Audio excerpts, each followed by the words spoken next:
झंडे के नीचे हम आप खड़े हैं और आज बैठे हैं।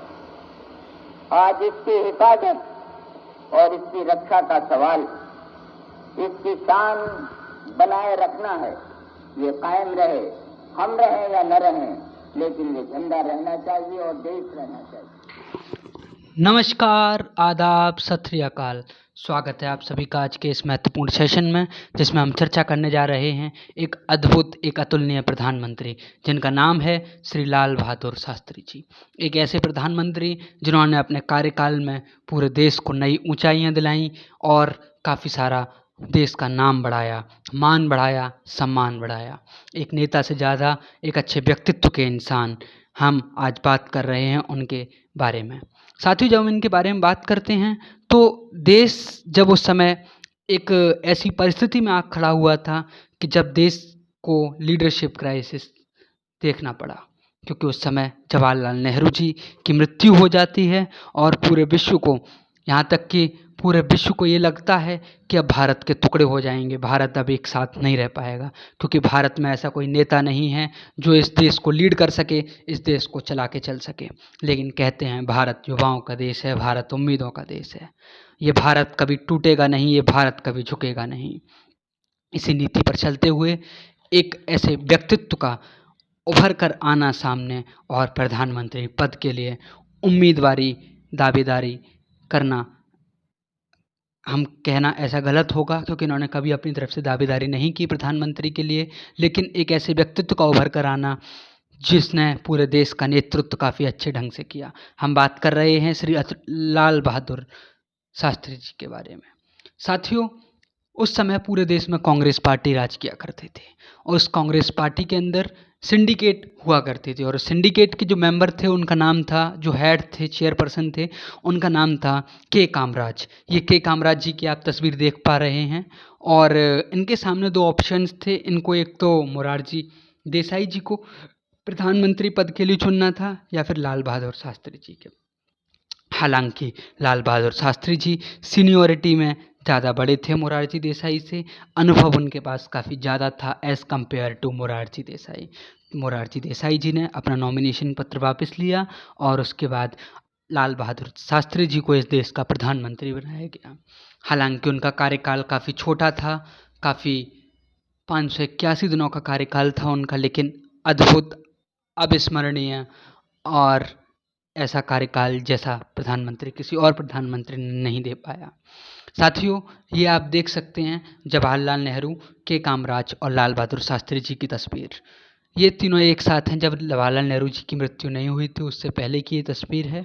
अगर हम बात करते हैं इनके अर्ली लाइफ के बारे में तो साथियों, इनका जन्म 2 अक्टूबर 1904 को उत्तर प्रदेश के मुगल सराय में इनका जन्म होता है।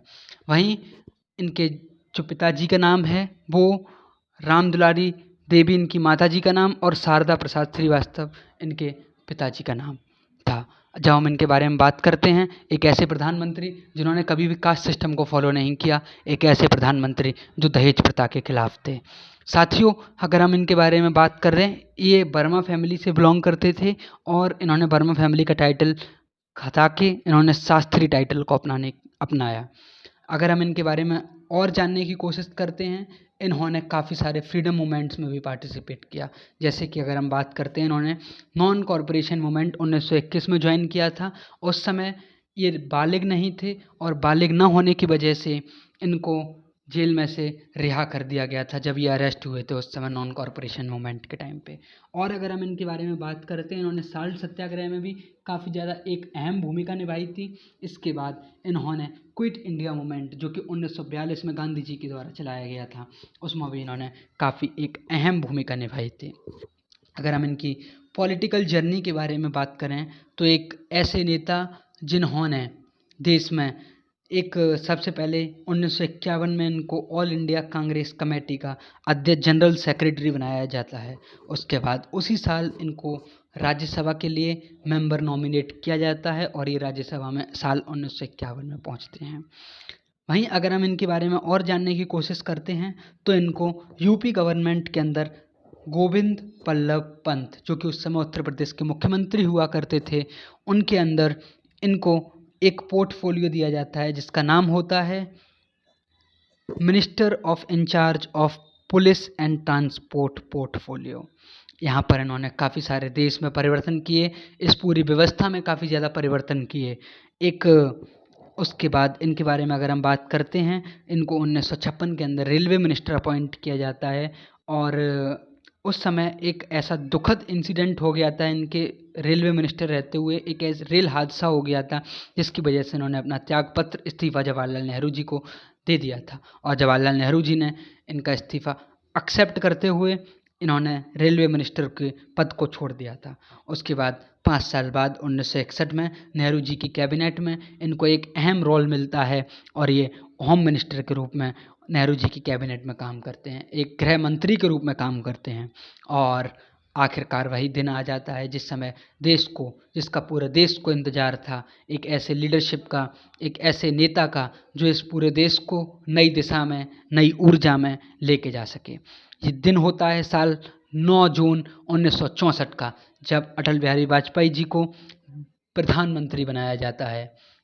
जब इनको प्रधानमंत्री बनाया जाता है तो इन्होंने प्रधानमंत्री रहते हुए अपने देश में काफ़ी ज़्यादा कार्य किए।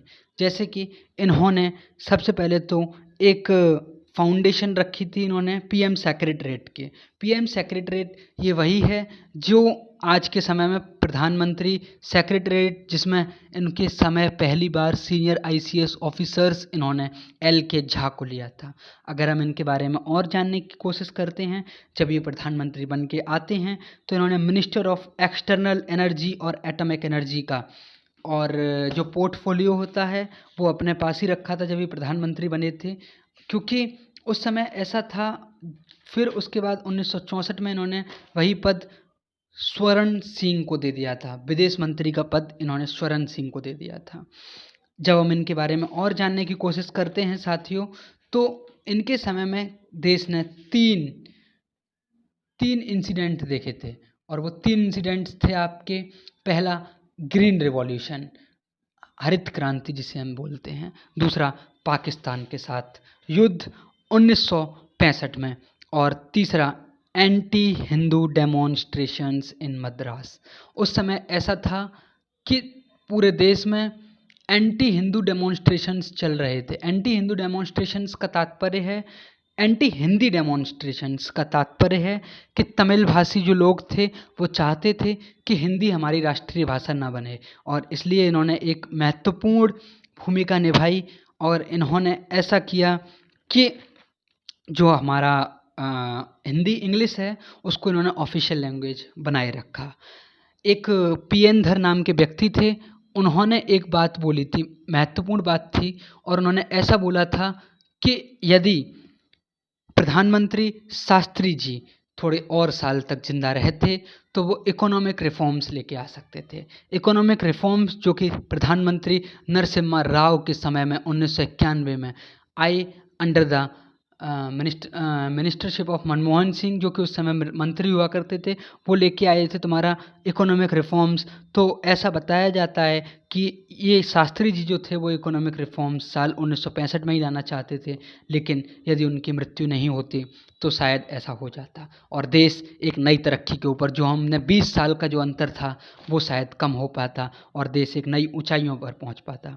साथियों, जब हम इनके बारे में और जानने की कोशिश करते हैं, इन्होंने पहली बार मनी को डिवैल्यू करने की भी कोशिश की थी, लेकिन हो नहीं पाया था, जो बाद में इंदिरा गांधी जी की सरकार में देखने को मिलता है हमें। इन्होंने काफ़ी सारे स्लोगन्स दिए थे। जब हम इनके बारे में बात करते हैं, जय जवान जय किसान इन्होंने दिया था। इन्होंने उस समय ये आंदोलन ये इसलिए दिया था क्योंकि इनका मानना था कि जो फार्मर्स हैं वो सोल्जर्स के बराबर मेहनत करते हैं। और जब हम इनके बारे में बात करते हैं, क्योंकि फार्मर्स का जो वर्क होता है इक्विवेलेंट होता है सोल्जर जितना आपका बैटलफील्ड में महत्वपूर्ण भूमिका निभाता है।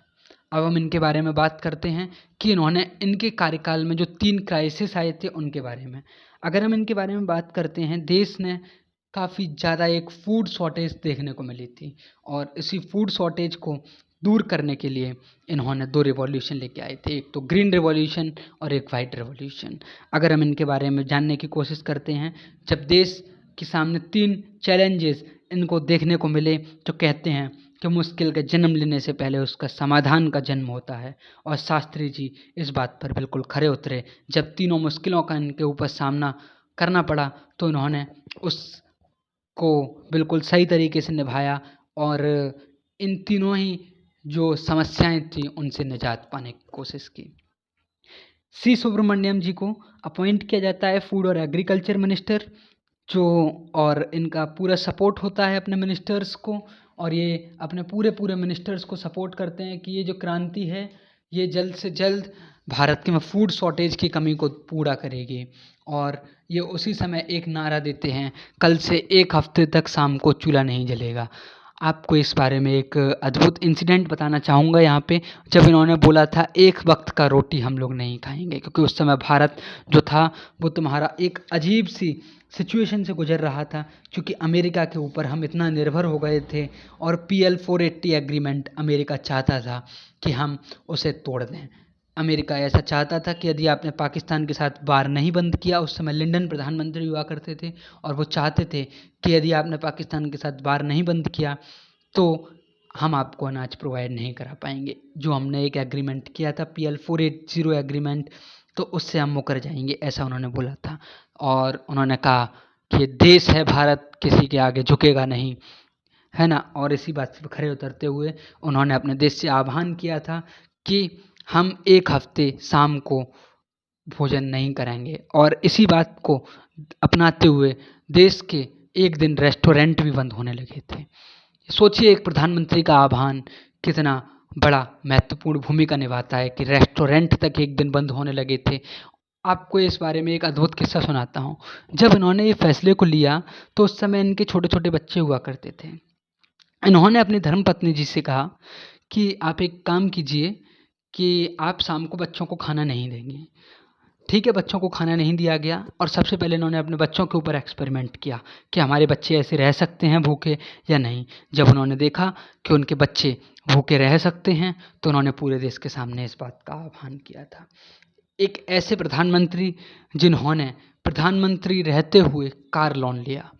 आप सोच सकते हैं आजकल कोई प्रधानमंत्री लोन नहीं लेता है। ये उस समय की बात है जब इनकी फैमिली ने इनसे कहा था कि अब लगता है हमारे घर को एक गाड़ी की ज़रूरत है, और प्रधानमंत्री जी को उस समय फियाट कार, जो उस समय काफ़ी ज़्यादा पॉपुलर हुआ करते थे, वो लेने थे, और वो उस समय उसके दाम थे 12,000 रुपये। प्रधानमंत्री जी के पास उस समय मात्र 7,000 रुपये थे, और वो PNB bank, Punjab national bank में जाते हैं और वहाँ पर जाने के बाद वो वहाँ से 5,000 रुपये का लोन लेते हैं। अगर हम इस कार के बारे में बात करते हैं तो ये कार आज के ज़माने में शास्त्री मेमोरियल, जो कि न्यू दिल्ली में सिचुएटेड है, वहाँ पर रखी हुई है। इनके बारे में एक और इंसिडेंट बताया जाता है कि एक बार इनके सन ने, इनका जो पुत्र था, उन्होंने इनकी ऑफिशियल गाड़ी का इस्तेमाल कर लिया था। जब शास्त्री जी को इस बारे में जानकारी हुई तो शास्त्री जी ने ड्राइवर से पूछा कि वो मिस्टर डिस्टेंस ट्रेवल करे, और उस मनी को इन्होंने खुद डिपॉजिट किया था जितने डिस्टेंस पे वो गाड़ी चली थी। साथियों, अगर हम इनके बारे में और जानने की कोशिश करते हैं तो इनके समय में फॉरेन रिलेशंस हमारे देश के साथ काफ़ी बढ़िया हुआ करते थे। देशों के साथ हमारे काफ़ी अच्छे संबंध हुआ करते थे उस समय, चाहे वो श्रीलंका हो, चाहे वो चाइना हो। हालांकि पाकिस्तान के साथ हमारे थोड़े संबंध उस समय नहीं अच्छे रह पाए। एक देश को एक दुखद बार का सामना करना पड़ा। इनके बारे में बताया जाता है इन्होंने काफ़ी सारे इनिशिएटिव्स स्टार्ट किए थे। उन इनिशिएटिव्स में सबसे पहला इनिशिएटिव आता है जब ये मिनिस्टर हुआ करते थे पुलिस और ट्रांसपोर्ट के। उस समय इन्होंने एक अहम फैसला लिया था। इन्होंने वुमेन्स को बस कंडक्टर्स में अपॉइंट किया था, और इन्होंने पुलिसमैन्स को ऐसा एडवाइस किया था कि वो लाठीज़ की जगह वाटर कैनन का इस्तेमाल करें, क्योंकि लाठी ज़्यादा दर्द देती है एज़ कम्पेयर टू आपका ये वाटर कैनन से। इनके ज़माने में ही नेशनल डेयरी बोर्ड का भी फॉर्मेशन किया जाता है।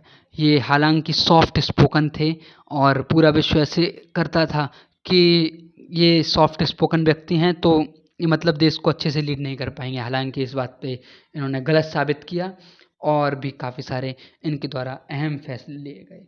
साथियों, अब हम आपको का हाथ बढ़ाया, वहाँ दूसरी तरफ हमें ये देखने को मिलता है कि कश्मीर पर हमला किया जा रहा है और मैं जानता हूँ कि पाकिस्तान को उसको बढ़ाने का उसका पूरा इरादा है।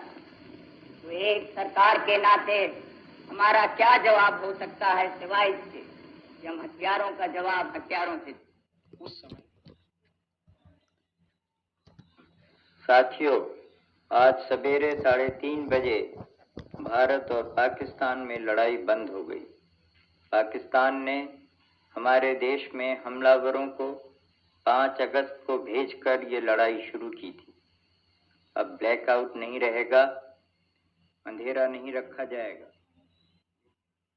साथियों, अभी जो आपने वीडियो देखी वो लाल बहादुर शास्त्री जी की इंडो पाक बार के दौरान के भाषण हैं। यदि आप चाहते हैं कि इसका पार्ट 2 लेके आया जाए तो आप कमेंट सेक्शन में कमेंट कीजिए और बताइए कि यदि आपको ये वीडियो पसंद आई है तो इसका पार्ट 2 लेके आएंगे और जल्द ही लेके आएंगे। उसमें हम कवर करेंगे ताशकंद डिक्लेरेशन, पाक वॉर और इनकी मृत्यु कैसे होती है, और भी काफ़ी सारी चीज़ें हैं। तब तक वीडियो में बने रहिए, चैनल के साथ जुड़े रहिए और